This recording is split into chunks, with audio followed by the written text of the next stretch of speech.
Right. Okay. And we are on. Welcome, ladies and gentlemen, to episode 3 of LaGuardia Lounge. I'm Dan Hort. I'm joined by my friend Eduardo Garcia Luna and Brett Singer. Gentlemen, how we doing today? Doing good. Quite well. And yourself? Pretty good. Not too bad. Good. You look good. Yeah, thank you. I feel good. Right?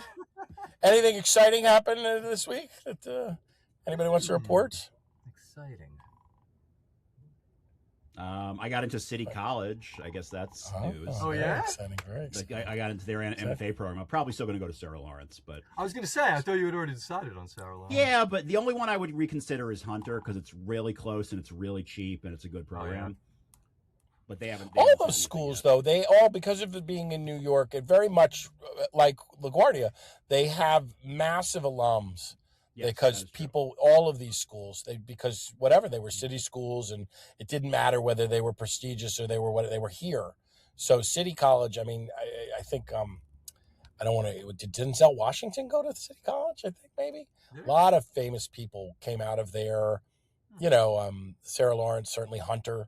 All of these places, and incidentally, the world has changed. Is longer ago, even more so. You had people coming from these schools, very much like our own. Okay, well, I think we can get right started. Let's get right to the nitty gritty. We got a guest for you. No Mike Criscolo today, but we have replaced him with a professional broadcaster. So, right? So that's pretty exciting. Let us welcome in, please, Mr. Cliff Saunders. Hey, guys. There now he I've is. got you've built me up, and now I know if I the don't pressure. come off good, it's like I can only go downhill from here. Mike's You guys the are looking glue, good. Cliff. It's a lot of pressure. I know. You I know? know. Mike's. So how you doing, Cliff? You're in Houston? Is that where you live?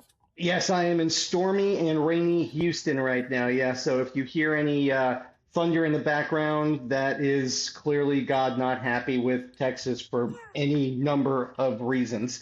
It's we're in storm season, that is for sure. And I should tell you that I am not the only class of '89er here in Houston. We have, let's see, Naomi Lynn is here, Mary Wallace. I'm going with their married names, so I'm sorry. And Sophie Parker. Sophie Parker, I remember. Yep. Sophie Parker. And- We went to grade school with her too. We did go to grade school with Sophie Parker. Okay. Alex Pliskin is here as well. Do you remember Alex? My old friend. Of course. Alex used to live literally less than a quarter of a mile away from me, but his schedule and my schedule were just never compatible. So we would go back and forth on Facebook and try to meet for coffee. It just never worked out, but he's moved to another part of the area, but he's doing good too. So yeah, we've got a little core group down here. Wow. Were you a vocal major, Cliff? I was. And I think that the 4 years there certainly helped me, forget all the smoking that I did back in the day. That's right. 30 years of it. It makes your voice husky. Yeah, it never really did. But I will say that 4 years of going to LaGuardia certainly prepared me for 35 plus years of, various jobs in the radio business. So, it was not wasted by any stretch of the imagination. No, definitely not. And what do? You do stuff for the Texans. No. You see, I did a lot of sports stuff. In fact, I did stuff for the Astros. I've been at this particular job now for it'll be 14 years in August. But I'm more on the news side now. In fact, I'm pretty much I anchor morning newscasts on the morning show, conservative talk station, and I'm also setting up the day's stories for our newsroom and the newsroom in San Antonio. It's they call it the evil empire in the radio business. It's iHeartMedia, so it's interesting to say the least. From when I started in Buffalo in 1991 to where the business is at now, it's night and day, but it's never a dull moment. That is for sure. So we were talking about it offline. We had talked about this in our first episode. You are not really a New Yorker. You hacked the system. Tell us about that. How did you get to be in? How did it come to pass? That's one of the things we enjoyed talking about. How did it come to pass that you were interested in the school, find out about the school, and then how did you get there? Okay, so I didn't know the school existed. All right, I knew what Fame was, but I didn't know what LaGuardia was. I grew up in Washington Heights, so I grew up in an Orthodox Jewish neighborhood. I was Orthodox growing up. I went to temple, Friday night, Saturday during the day, Saturday night, during the week, whatever it was. Went to a yeshiva. I wore a yarmulke. Had no idea the school existed. My bar mitzvah, after that, somebody suggested to my mother that I try out for the school. I said, okay, I got nothing to lose, right? Yeah, by the way, that's got to be a first, right out of some 13-year. Get that kid into voice class. It was. He sings the Talmud. Really, exactly. It was exactly that. Because you could have knocked me over with a feather at the suggestion of it, and I tried out.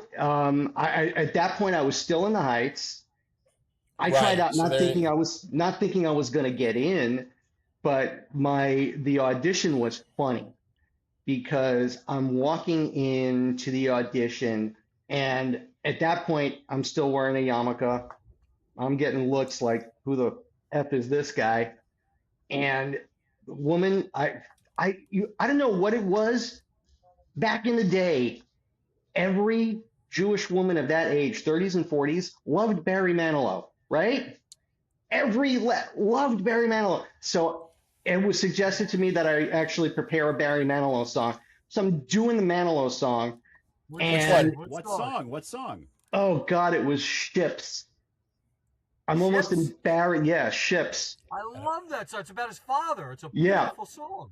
It is I never got through the first verse because the woman who was doing my audition, and it wound up being Miss Gray, who was my voice teacher at least 2 times during the 4 years, she sees the yarmulke on my head and she stops me and she goes, "Do you go to Temple?" And I go, "Yes." "Sing me something from Temple."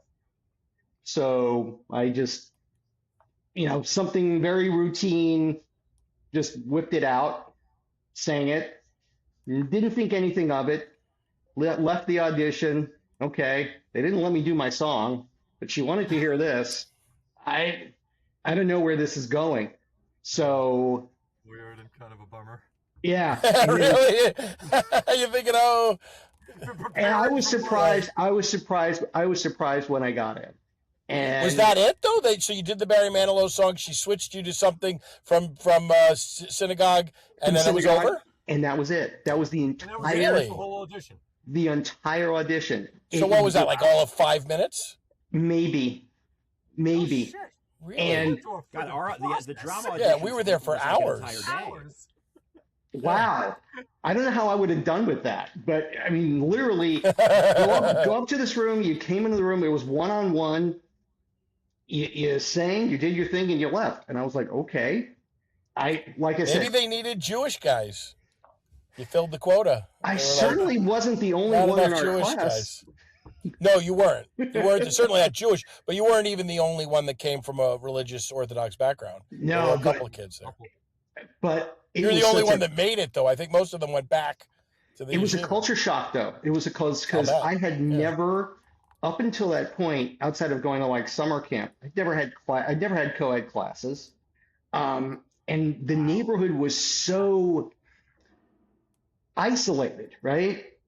Because you grew up, at least in Washington Heights at that point in the 70s and early 80s. Right. None of the kids around you went to your school. I mean, none of the kids around me went to my school. I wasn't really friends with those kids. I was friends with the kids that I went to school with. Right. And so all of a sudden you drop this 13, 14-year-old kid into LaGuardia. I never hung out with Hispanic kids before, in all honesty. Certainly didn't hang out with Black kids before. And it was culture shock. My mind was blown. That first 2 years, I was literally just trying to tread water, just to try to be comfortable. Because again, it was like a whole different world. Great stuff, but the adjustment was just crazy. Yeah. Did you keep wearing the yarmulke? No. Yeah, I don't remember you wearing the yarmulke. By the time I got there, I had already made a conscious decision which could be a whole other podcast, that I wasn't, I'd been moving away, and my family had been moving away from being Orthodox to more conservative/reform. So, I wasn't, quote, keeping kosher, and I wasn't observing the Sabbath, so to speak. So, yeah, by that point, there was no need for me in my head to wear the yarmulke in the school. Although, I mean, guess I could have, and I think that everything would have been fine, but those were different times, guys. Way different times. Yeah. For sure. I'm actually thinking, because it's funny, the vocal department was overwhelmingly black, and a lot of the kids in that program were choir singers. Mm-hmm. They'd come from their church. Gospel I choir. wonder, I'm not sure, maybe, I mean, I'm making this up out of cloth, that may have been something that she did to put kids at ease when they were up there, freaking out with their song, and sing something from church. And she had the wherewithal to extrapolate that you should do it from synagogue. You know what? I actually think it's miraculous that you were able to pull something out and do it. Well, thank you. Because synagogue, as some people on this podcast can attest, synagogue ain't church. No. And see, it's a hell of a lot less fun. It is a lot less fun, but the one that I went Church to ain't all that fun. Depends on what church you go to, first of Right. all. No, that's true. My the church one- is boring the- as hell. the one that I went up to growing up, at the end of the Saturday services, there was always a kid that was singing the final 3 or 4 songs. So there was a rotating group of us that were doing it. And so I got to do it like once every 3 or 4 weeks. So I guess that was the first, as like a 6, 7, 8-year-old, okay, that's the first taste of performing, I guess. Yeah, I mean, it did set me up, and yeah, I think you're right, Dan. I think that Miss Gray, and I've never talked to her about it. I've tried to. She won't, for whatever reason, she won't answer me. I've sent her messages on Facebook about it. Other stuff she talks to me about. But what will she won't talk to you about the audition? I don't think she remembers it. I'm not sure she remembers that. I mean, how many kids did she audition? Of over course. the years? Thousands. So, But she might remember. What I'm saying is that the kids get up there, Yeah. which I'm sure was the case. They get nervous. I mean, Escal asked Eddie, we talked about that, but, do it without talking, that to give you a little bit of a tweak just to see what's going on. It would seem to me that that's something, again, I guarantee in vocal, you had a lot of kids that came up that weren't, that were basically just winging it, that they'd sung a song, and that a lot of them, I'm sure, sang in the choirs at church or whatever it was, that it would have been just an easy pivot to say, okay, I see you're nervous with your Barry Manilow song. Why don't you try singing whatever? And just sing whatever note, and then see, because they were looking for pipes. The question I have, Cliff, is it doesn't sound, with all due respect and all love and all that, doesn't sound like you were that interested in singing. Did you have or did you just wind up there? I just wound up there, and I think for the first couple of years, I thought, you know what, I want to pursue this. And then as I got into my junior year, I was like, I don't know that I love this the way I love. And at that point, I was, really trying to do a lot of writing and wanted to be the sports editor of the paper, which eventually I became. So I was focused on. We had a paper. We had teams. We had all these things that I had no. Our clue basketball team was very good those years, wasn't Yes, they, I Cliff? remember that. I believe so. No, I don't think we were that good early on. Oh no. I don't think we were I that thought we good. were good. I thought our basketball team was pretty good. Lord knows I'd never been to a game. You were the sports editor and you never went to a game? I was the sports editor, and I was the one doing interviews with That's great. shoot, there was one interview I did with Ken Morrow of the New York Islanders. I talked to Lou Lamoriello, who was with the Devils at the time, Oh shit! from the payphone at the lobby. I don't know what class I cut. But I cut it. I forgot about the payphones. You just reminded me. Oh, sure. The payphones were big. Holy shit! Yeah. I was focused more, and I don't know why Phil Carano let me do it, but God love him, rest in peace, great teacher. But yeah, instead of being more focused on the actual school sports, I was more focused on pro, and he didn't have a problem with it. I still remember writing one editorial. Nobody goes to games. Why should we care? Nobody goes to games. Where people were pissed off at me that I wrote that. I think I remember that, actually. He pulled a Mushnick. I did. Well, guys, back in the day, I was listening to WFAN. I was listening to WABC. I interned at WABC in junior year. Oh, yeah? High school you interned at ABC? I interned at WABC Radio for the sports show. Art Russ Jr., another person who is... Oh, yeah, Art Russ. Oh, my God. OG, Art Russ Jr. Sports Talk. Exactly. He was notorious for, Cliff, go call the Astro Cafe. I want to order lunch and dinner and whatever it was.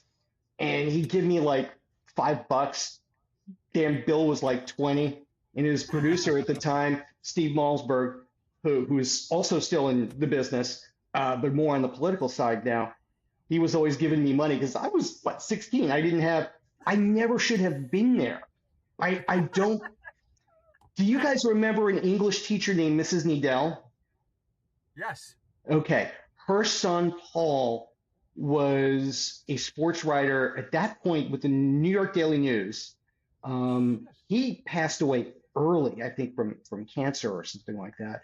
But she got me in with Steve Malmsberg, who said, you know what? Yeah, let's take a chance on this 16-year-old snot-nosed brat. And there I was sitting there for 3 months.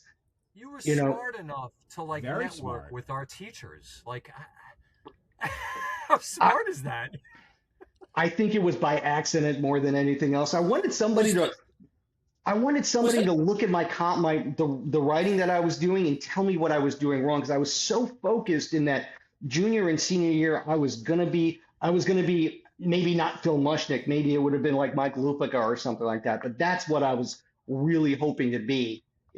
Huh. And Mrs. Needell was the one that Mushnick's a personal friend now. Mushnick. This is the God's honest. I have a personal friendly relationship with him. We exchange emails. He's been so great to me for the past couple of years. He was a member at our country club. Okay. So I was introduced to him a few years back. And when we had the movie come out, I was trying to get an article in the Post. And I reached out to him and he hooked me up. He actually connected me with the editor of the Post. Oh, wow. So I'm exchanging emails back and forth. That's how we got, I got the article in the Staten Island Advance, but I wanted it in the Post. That was what we were really shooting for because it's a New York City movie. Yeah. But they didn't go for it. I tried. I was going back and forth for weeks trying to get an article in the lifestyle section or something, filmmakers do well, this type of thing. But Phil, this is the God's honest truth. When I was working in Chicago, 03, 04, he heard an interview that I did with a Raiders player, Jerry Porter, who, and I, gave a rote question. It was, hey, preview your Christmas Day game against the Chiefs. And Jerry went off. He was not happy about playing Christmas. Somehow Mushnick heard it. We were on all over that one. We were on a shitty little signal in New York, 6:20 a.m. at the time, and he put it into his column. I remember emailing him, thanking him for the mention. And I haven't spoken to him since. He probably wouldn't know me from a hole in the wall at this point. But yeah, Phil was he was must. You know what I didn't know too? He's like a third generation Staten Islander. Really? Are you in Staten Island now, Eddie? I grew up in Staten Island. I was born in Jersey, Grew up in Staten Island, and then when I got married, went back to Jersey.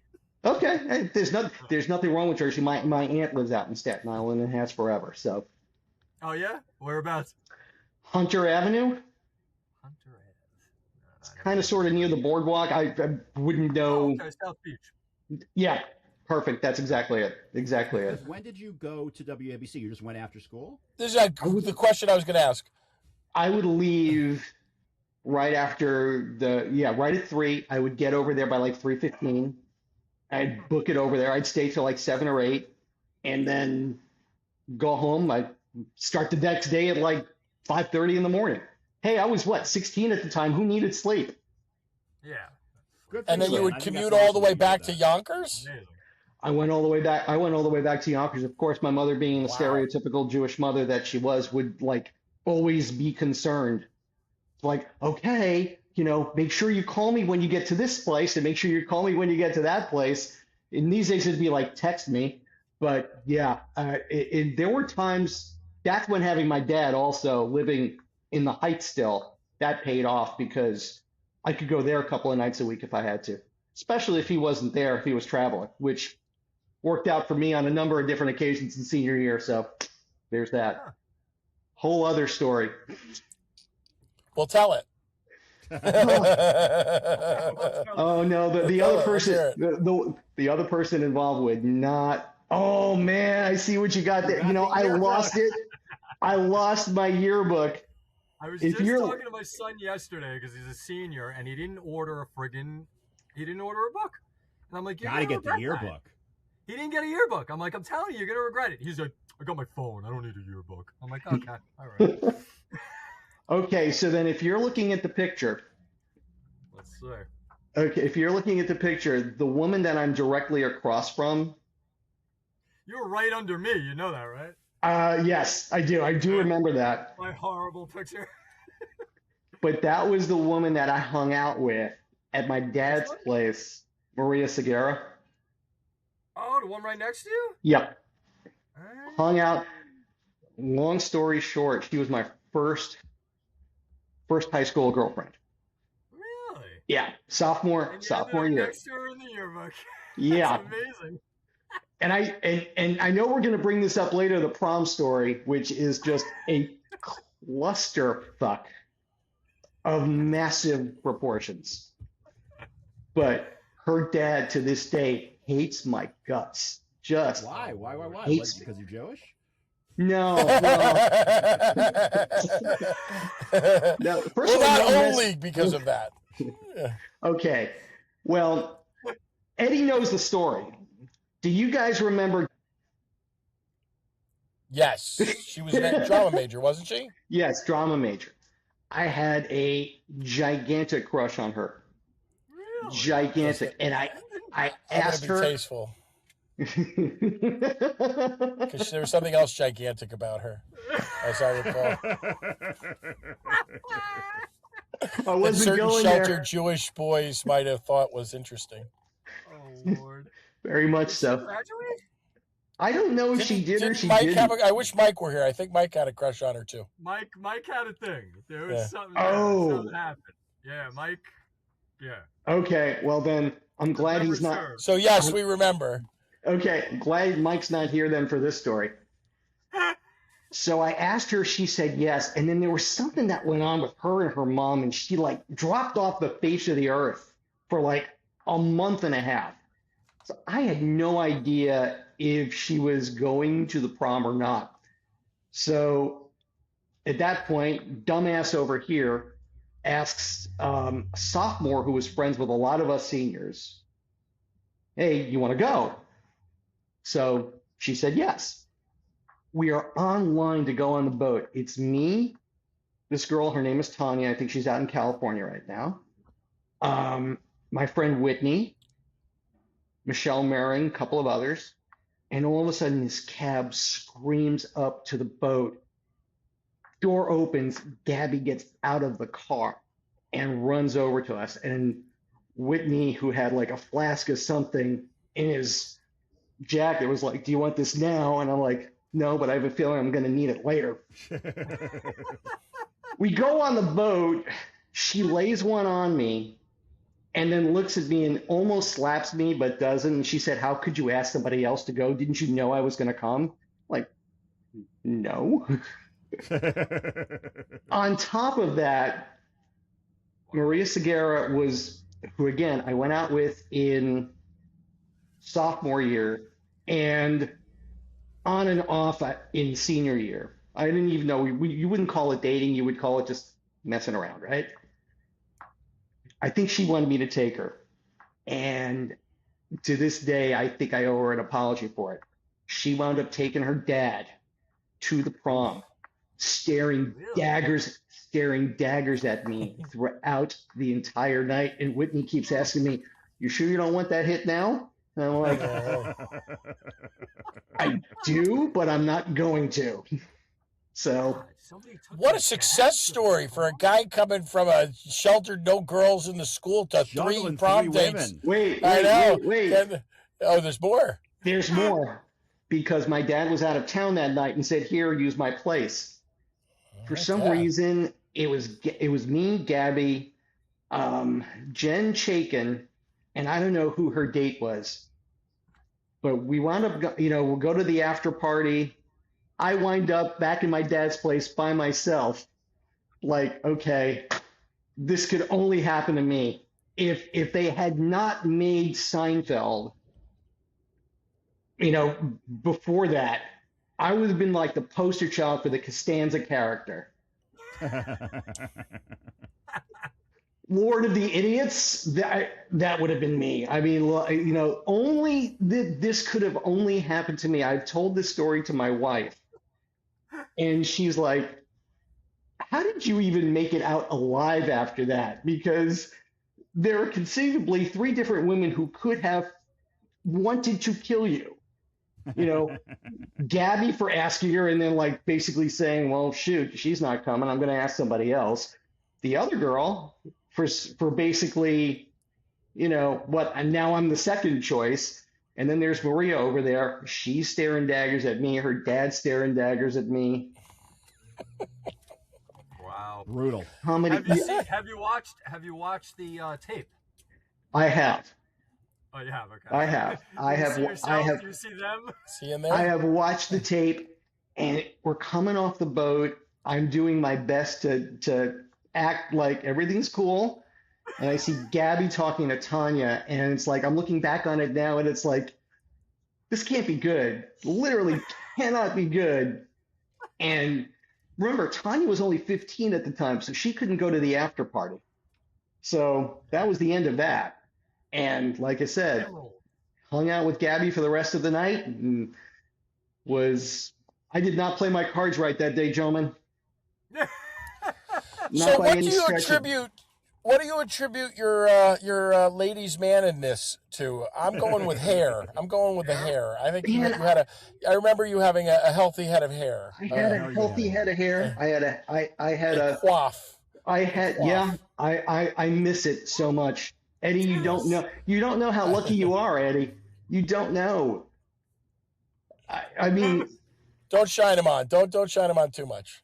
Little bits okay, but don't overdo it. It certainly wasn't my sense of humor, because and it certainly wasn't my great looks by any stretch of the imagination. So maybe it was the hair. Could have, because I'm going with hair. Coming from the environment that I came from, it took me a long time to really adjust, and it took, it was not just culture shock. It was culture shock on such a level that you could not. It was just super. Like I said, for the first 2 years, I was just trying to tread water and making sure that I could, make it through on a daily basis. By senior year, I was fairly comfortable. But it seems to me 2 things for sure. One is which we've talked about, is I think everybody was culture shocked. It's one of those things where you think that everybody else had it all figured out and you were the only one, and it turns out that, God help us, everybody was under culture shock. Wherever you were coming from, whatever you were doing, it just was not like where you were before, and that there was an enormous adjustment that everybody had to make. And then the other thing, which I know Brett and Eddie can speak to as well, but it is my sense of you that you were very well integrated, that I remember you pretty well. You always were dating. And it seems to me that post LaGuardia, you're out there, you're active, you're a person that people remember.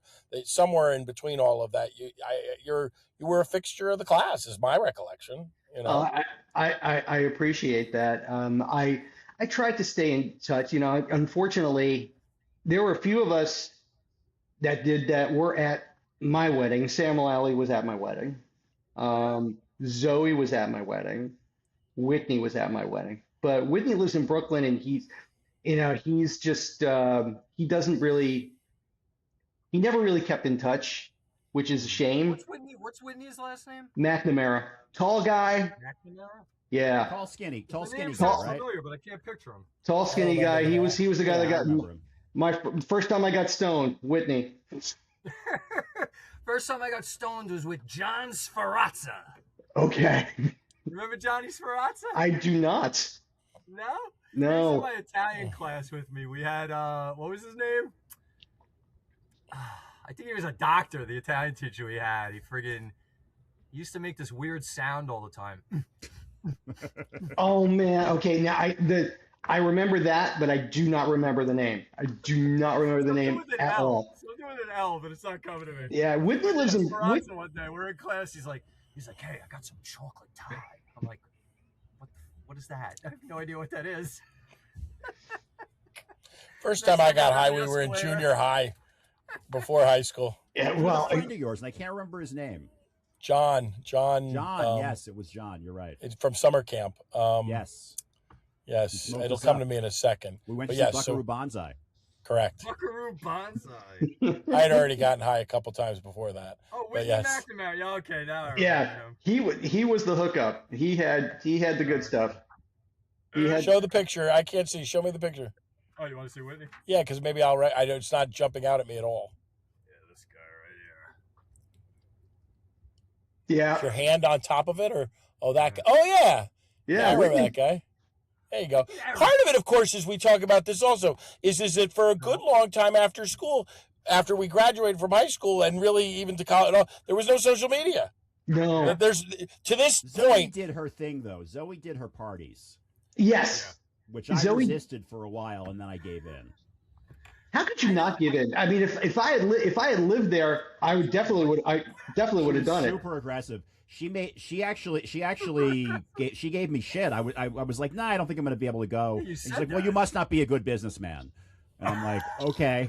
That's what you said? That's what she said. I said, okay. Let's read Cliff's thing in the. Oh no! Please don't. Oh God! It was bad. It was fucking bad. It was horrible too. Thanks for everything. You've all been great. Hey, I'm really graduating. No joke. I'll miss you all. Arg. I'm all choked up. I could not think of anything. Arg. What is Arg about? I don't even know, but that is just that's embarrassing. I think. I mean, I wish to be a pirate. I don't know. That's just embarrassing. Arg. Probably my thought process was I can't think of anything, so I'm just going to throw everything at it. Well, did you hear Deborah Faders? I did. Yes. That's a little weird. The cracking the toes. That's a little weird. The toe thing's so strange. The pulling toe thing is a little. She's got a thing. It's true, but at least it was a quote. Cliff's isn't even a quote. No, it's not. Just like a, see you later, suckers. Arg. Did Mike write anything, or did he just do the? I don't know. Mike who? Mike Ruskin? Yeah.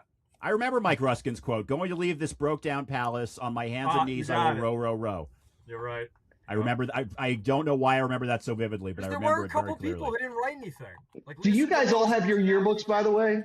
Do you guys all have your yearbooks? Mine was destroyed. I do have it. All of my yearbooks were destroyed in flood, so I lost mine. Yeah. I think mine. I wrote in my yearbook to myself. Talk about a geek. Dear Eddie, I love you. Dear Eddie, you're the greatest guy ever. You're going to keep your hair. Please take care of your hair. Serve you well. Oh my God, that's pretty funny. People got mad at me for my quote. They thought I was angry at them. What was your quote? My war, you're one of them. You say that you're my friend, but you're one of them. It's a Black Flag song. Ah, okay. And people were like, does this mean you hate me? And I'm like, no, it doesn't. But, okay. Classic. I was a little angry. We were all so angry. There's no, you know what? It was social media and specifically Facebook, because you can't really get that. I don't think you can get that connection on Instagram. I don't think you can get it on X, but Facebook and MySpace first, because that's how I originally started getting back in touch with some people, was MySpace. Thank you, Tom. But Tom, MySpace. There you go. But Facebook, like in 08, was just, oh my God, I'm finding all these people. And like you guys, there were a whole bunch of people in high school that I didn't talk to when we were going to school that now I talk to routinely on, not necessarily texting but certainly online. And I think it's been great. I think it's been. I think that's the single best thing about Facebook. It's the only good thing, really, is that, I mean, for all the horror that is social media, there's no question that the connectivity, the ability to be in touch, because on top of all that, it's sort of low pressure. Like, it's nice to know that whatever that your kid graduated, you're living in Houston, whatever it is, without having to be overwhelmingly, in touch. You just kind of know what's going on. And I think that's the nicest part. And I do think it's been a big piece of the LaGuardia puzzle. There's no question it's that for this crowd, for this class, for the 89 class, there's no question that Facebook has been a really binding factor. And I would suggest, I don't know that it's true, is that that an awful lot of our class is on there. I'm pretty sure that, I mean, that we've been trying to get we're going to try to get our freshman drama class in there. Okay. And a big chunk of them are on, most of them, in fact, are on. In fact, the ones that aren't, almost exclusively the ones who are not on Facebook in our freshman drama class, didn't graduate from LaGuardia.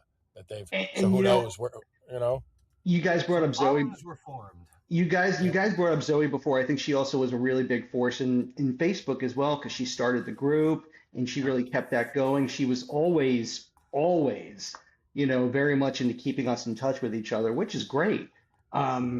It's a lot of dedication, because we've all, 400 and some, how many were in our class? Like 450? Is it that much?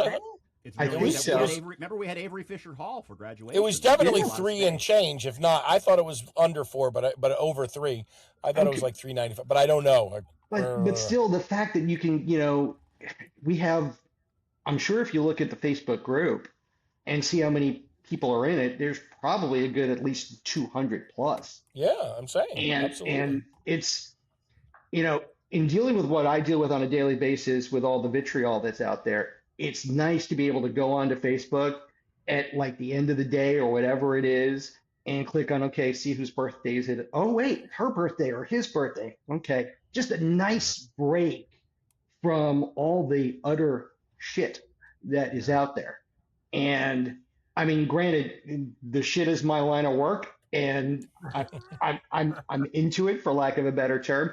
But because outside of that, would the 4 of us be talking right now if we weren't on Facebook?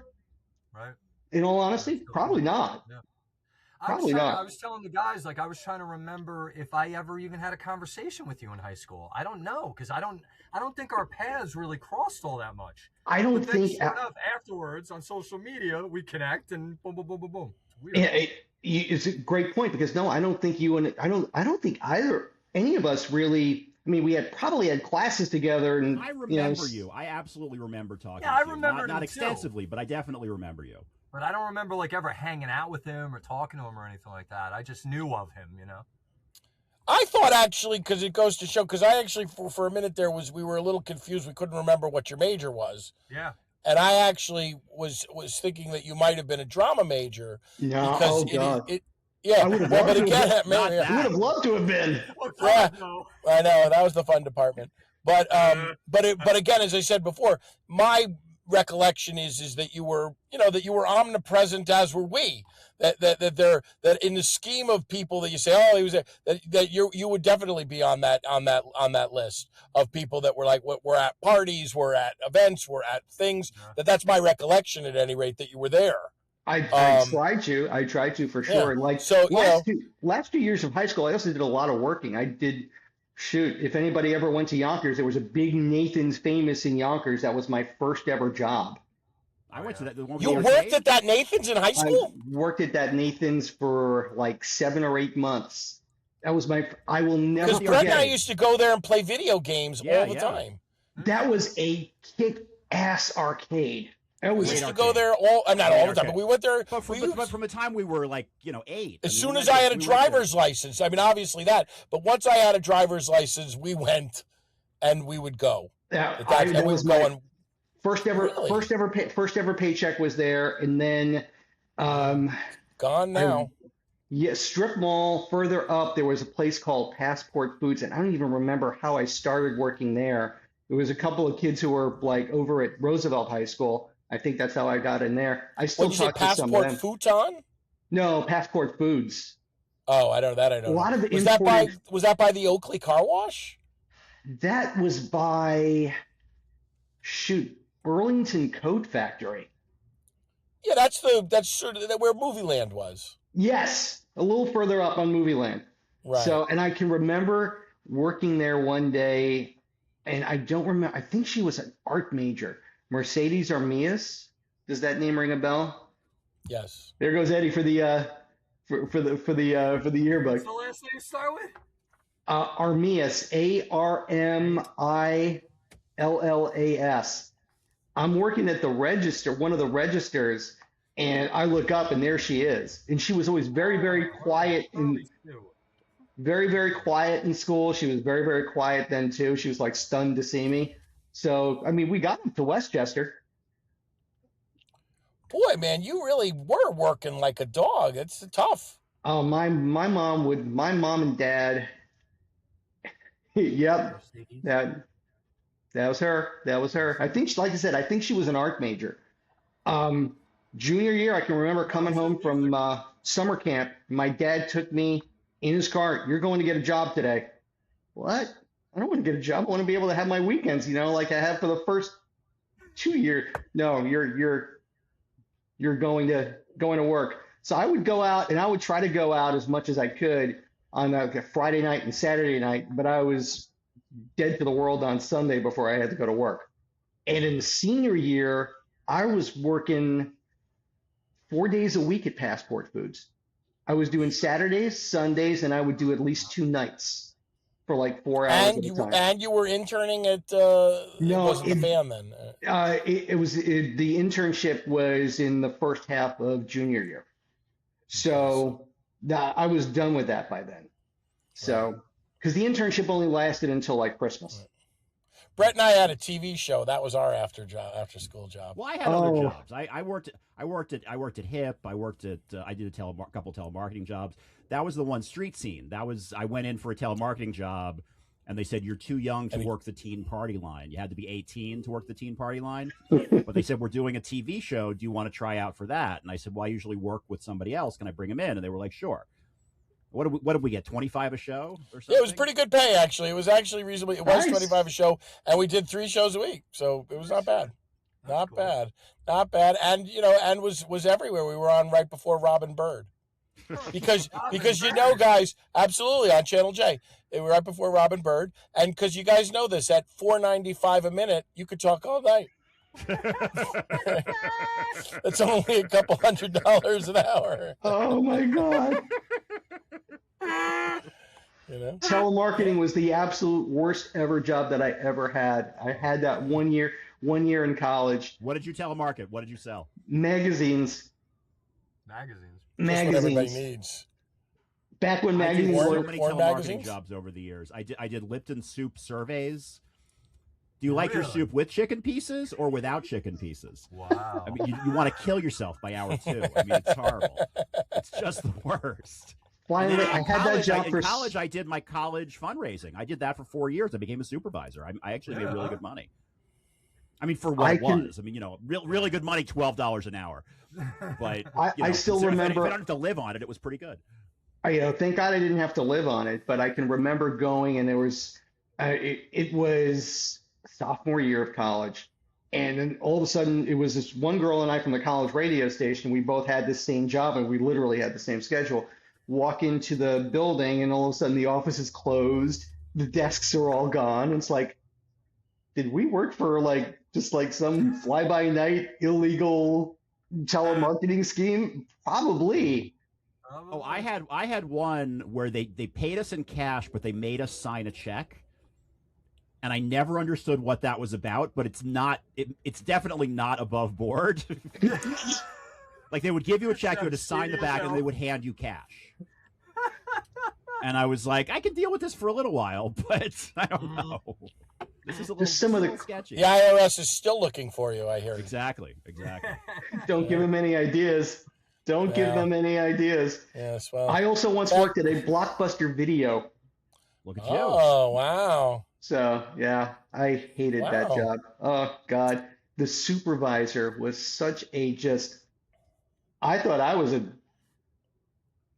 tight ass, for lack of a better word, at that point.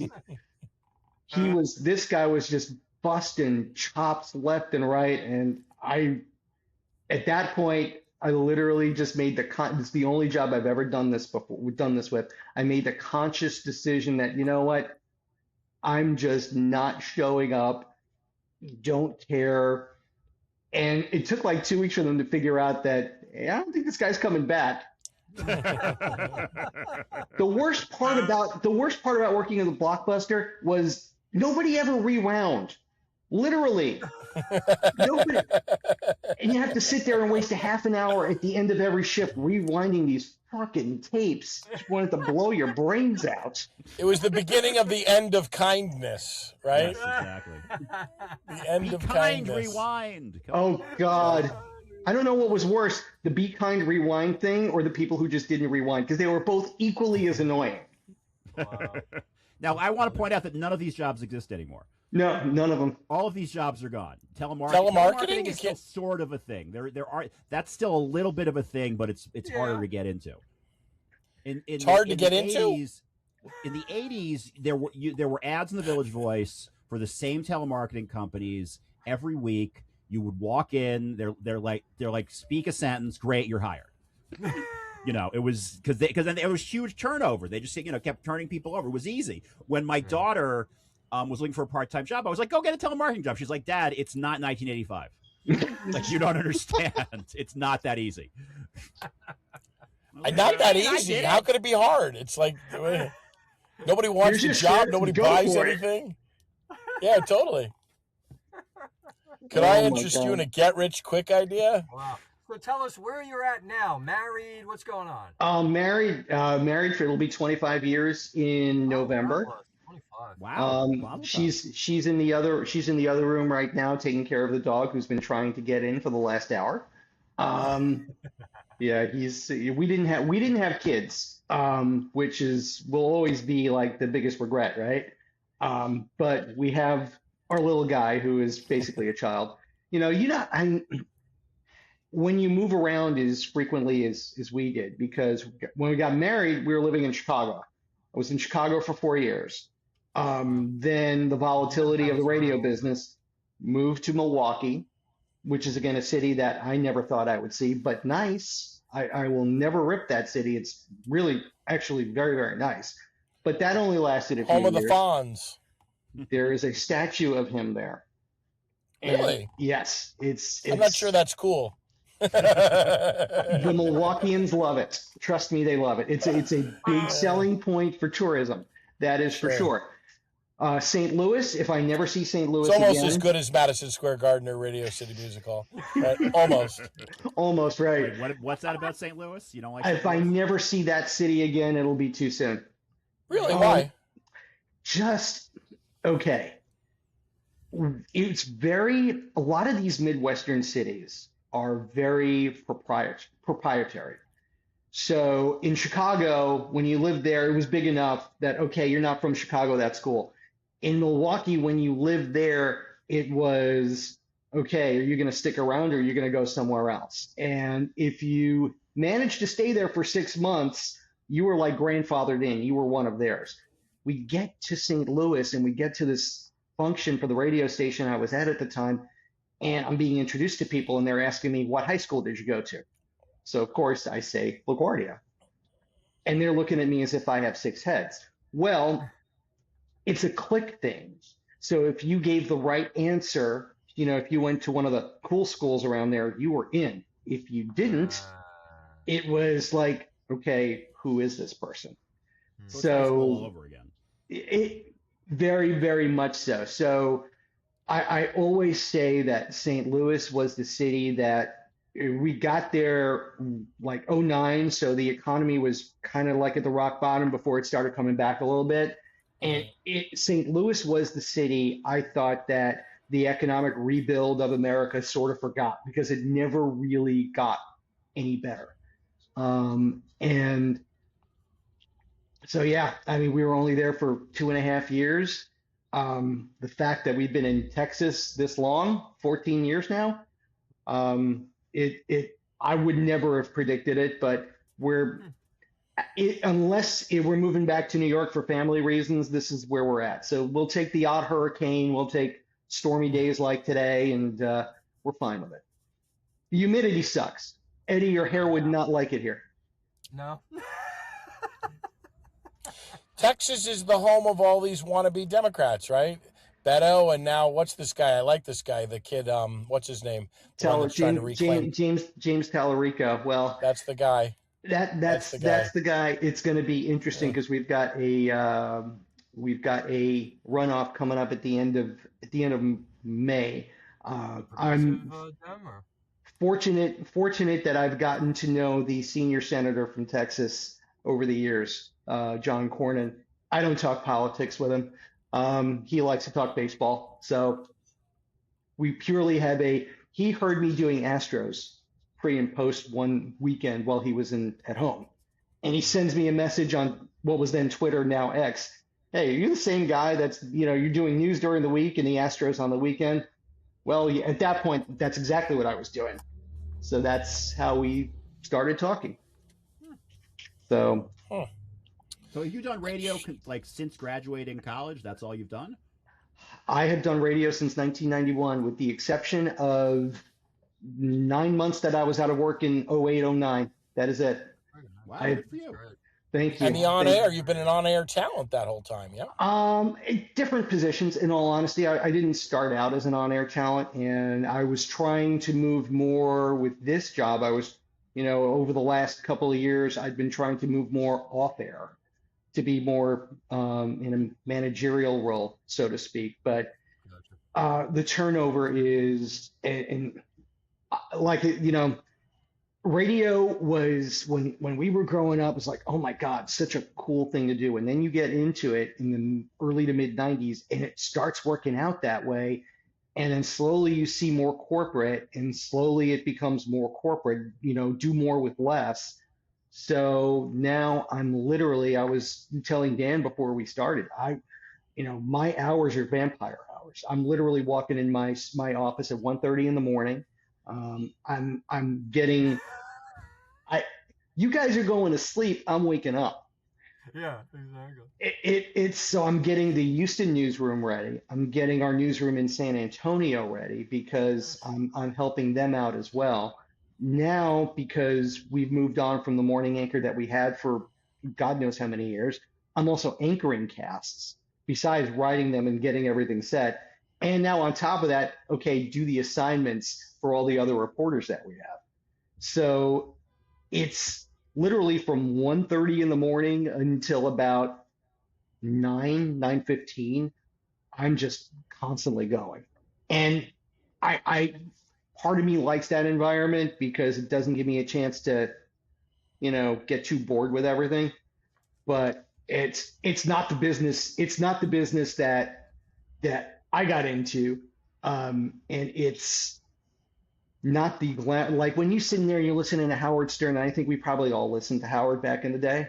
I did for a long time, man. Oh, sure. I want to be what he does. I want to that's what I want to do. I want to be able to, have the ability to just be creative enough to do all that. And that has been slowly but surely stripped away.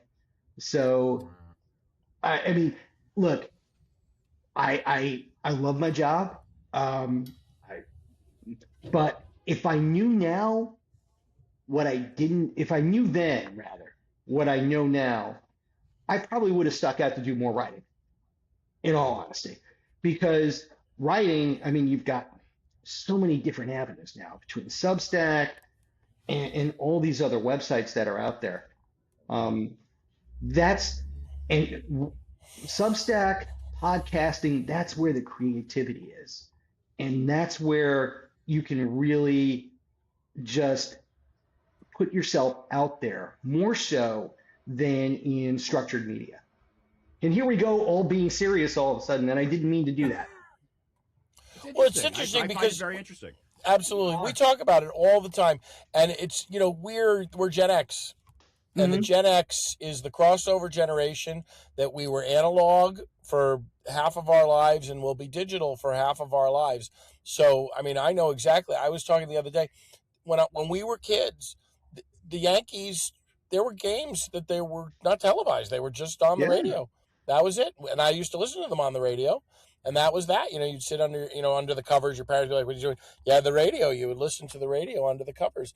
I mean, that's not the case any longer. I mean, now, so I mean, I'm sure radio has been. How could it not be? Enormously. Sunday nights, baby. Oh my God. Oh my God! Art Russ Jr. Sports Talk, man. Oh my God! That was you worked for. I'm so jealous. I mean, the man is a legend. We used to call that show. Did you really? Oh wow. Yeah, I remember my dad once called Art Russ. He was the original guy. He was the guy. Without him, there's no FAN. Without FAN, there's no sports talk radio. But I mean, if you think about it, everybody in there's so many sports talk radio stations these days, and everybody's got a sports podcast. Totally. It's tough. If you're trying to break into that field, it's almost impossible. And think about this. When we left college, the way it worked in radio back then was you would go to a small market and then you'd work your way up to a medium market and then to a big market. Well, small market radio doesn't exist anymore because companies. It's all local. It's all like 100. Z100 is everywhere now. iHeart bought a lot of them. Odyssey used to be CBS, which bought a lot of them, and they're basically all these smaller market radio stations, and even the mid-market radio stations. They're not being gutted, but there's not as many spots for local talent as there used to be. I mean, shoot, I have this conversation with the morning guy at our rock station in our cluster. When we were growing up, we knew every DJ, every station, every shift. Like you knew Richard and Daniel were doing the mornings on WNEW. You knew who Scott Muni was, Carol Miller. You knew the lineup at Z100 and PLJ. Now, I mean, obviously PLJ doesn't exist anymore. These kids don't listen to the radio. Exactly. But outside of the morning shows, does anybody know who any of these DJs are? Well, part of it, of course, also is assholes like Scott Shannon never move the fuck over. They're still out there on the radio. Well, those are the fucking boomers. Never got out of the way. These assholes just continue to sit there online. Richard Neer is on WFAN now. He pops up every now and then as a fill-in. You know who I'm amazed is still on the air after all these years? Jim Kerr. You want to talk about a mind-blowing... Jim Kerr is still on the air? He's on Q104. When we were living in Milwaukee, I'm driving around, and all of a sudden, I can't remember what station it was. It was like a top 40 station or something that my wife had on. And all of a sudden, I hear Jim Kerr, and I'm like, mind blown. At that point, I didn't... he's the legendary Jim Kerr, and he's voice tracking for all these other radio stations. Well, he works for iHeart now. And my morning show guy grew up with Jim Kerr and is friends with Jim Kerr. So I got the introduction a few years ago, and now we're Facebook friends. And he is in his late 70s, still going strong. Shelley Sunstein recently retired. It was her daughter passed away, so she, but I mean, voices from when we were kids. But like I said, you don't know who the DJs are anymore. You know who the morning guys are. Well, you know us, baby. Absolutely. You know us with the LaGuardia Lounge. And I hate to say it, but our time is up. Oh no, we could go so much longer. Totally. We will indeed. Thank you for being with us, Cliff. Thank you guys. We'll I appreciate it. have you again for sure. Anytime. And we'll see y'all next week.